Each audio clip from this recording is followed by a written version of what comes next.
আপনারা দেখছেন TVN24 news network. সবশেষ আপডেটে স্বাগত জানাচ্ছি আমি তাসমিয়া টুম্পা।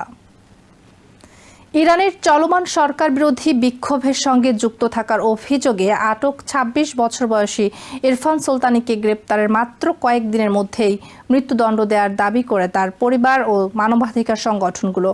তার সম্ভাব্য ফাঁসি ঘিরে আন্তর্জাতিক মহলে তীব্র প্রতিক্রিয়া তৈরি হয়। তবে প্রেসিডেন্ট ডোনাল্ড ট্রাম্প এখন বলেছেন, ইরান আপাতত বিক্ষোভকারীদের মৃত্যুদণ্ড কার্যকর করা থেকে সরে এসেছে।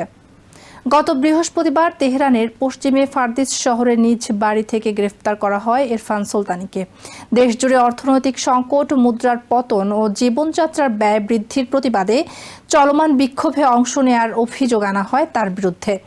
নরওয়ে ভিত্তিক কুর্দি মানবাধিকার সংগঠন জানায়, গ্রেপ্তারের মাত্র ৪ দিনের মাথায় তার পরিবারকে জানানো হয় যে ইরফানের ফাঁসি বুধবার কার্যকর করা হবে। ইরানের বিচার বিভাগ এখনও আনুষ্ঠানিকভাবে এই মামলার বিষয়ে কোনো মন্তব্য করেনি এবং চলমান বিক্ষোভের সঙ্গে সংশ্লিষ্ট কোনো মৃত্যুদণ্ডের ঘোষণাও দেয়নি। একই সঙ্গে সরকার আরোপিত ইন্টারনেট ব্ল্যাকআউটের কারণে ভেতরের তথ্য যাচাই করাও কঠিন হয়ে পড়েছে।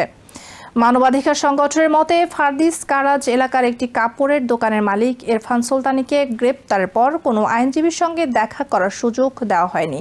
তাকে অভিযোগপত্র দেখানো হয়নি, এমনকি আপিলের অধিকারও দেওয়া হয়নি। তার বোন একজন লাইসেন্সপ্রাপ্ত আইনজীবী। মামলার নথি দেখতে চাইলেও কর্তৃপক্ষ তাকে অনুমোদন দেয়নি।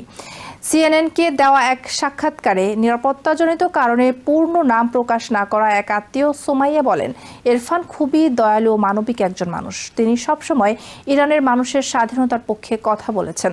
তার দাবি, বিচার প্রক্রিয়াটি ছিল অত্যন্ত সংক্ষিপ্ত এবং ইরানের নিজস্ব আইনের মানদণ্ড পূরণ করেনি।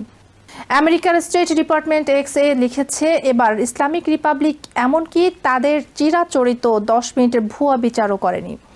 ইরফানের পরিবারকে বলা হয়েছিল, ফাঁসির আগে খুব অল্প সময়ের জন্য শেষ সাক্ষাতের সুযোগ দেওয়া হবে, যা সাধারণত মৃত্যুদণ্ড কার্যকরের ঠিক আগেই করা হয়।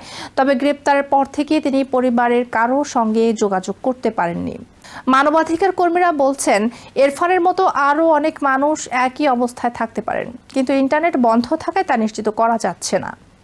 এর সম্ভাব্য ফাঁসি ওয়াশিংটন ও তেহরানের মধ্যে উত্তেজনা আরও বাড়িয়ে তোলে। মঙ্গলবার প্রেসিডেন্ট ডোনাল্ড ট্রাম্প সতর্ক করে বলেন, ইরান যদি বিক্ষোভকারীদের ফাঁসি দেয় তাহলে আমেরিকা খুবই কঠোর পদক্ষেপ নেবে। তিনি ইরানি কর্মকর্তাদের সঙ্গে সব বৈঠক বাতিল করেন এবং বিক্ষোভ চালিয়ে যাওয়ার আহ্বান জানান। সোমাইয়া বলেন, ইরানের মানুষ ট্রাম্পের কথার উপর ভরসা করেই রাস্তায় নেমেছিল। বুধবার ওভাল অফিস থেকে সাংবাদিকদের ট্রাম্প বলেন, ইরান নাকি ফাঁসি কার্যকর করার পরিকল্পনা থেকে সরে এসেছে। তিনি নির্ভরযোগ্য সূত্র থেকে এটা জেনেছেন। তবে তিনি তার তথ্যের উৎস সম্পর্কে বিস্তারিত জানাননি। ইরানি কর্তৃপক্ষ এখনও ট্রাম্পের এই দাবির সত্যতা নিশ্চিত করেনি। এর আগে স্টেট ডিপার্টমেন্ট জানিয়েছিল, 14 জানুয়ারি ইরফান সুলতানের মৃত্যুদণ্ড কার্যকর করার পরিকল্পনা ছিল। ইরান 10,600-র বেশি বিক্ষোভকারীকে গ্রেপ্তার করেছে।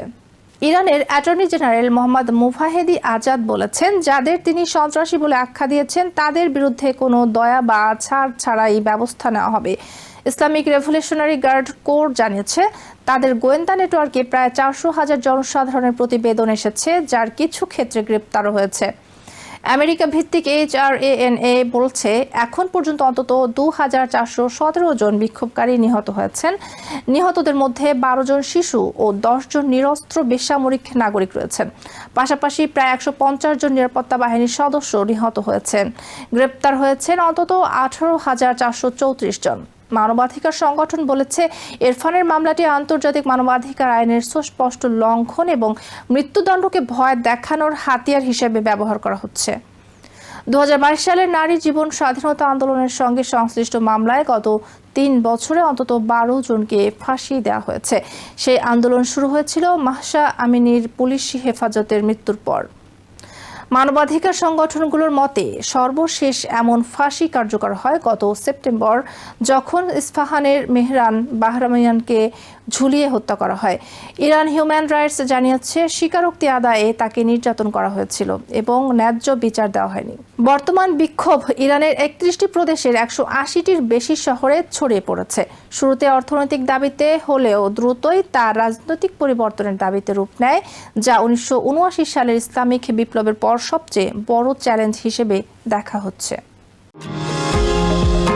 নিউ ইয়র্ক থেকে সম্প্রচারিত TVN 24 টেলিভিশন বিশ্বজুড়ে বাঙালির কণ্ঠস্বর।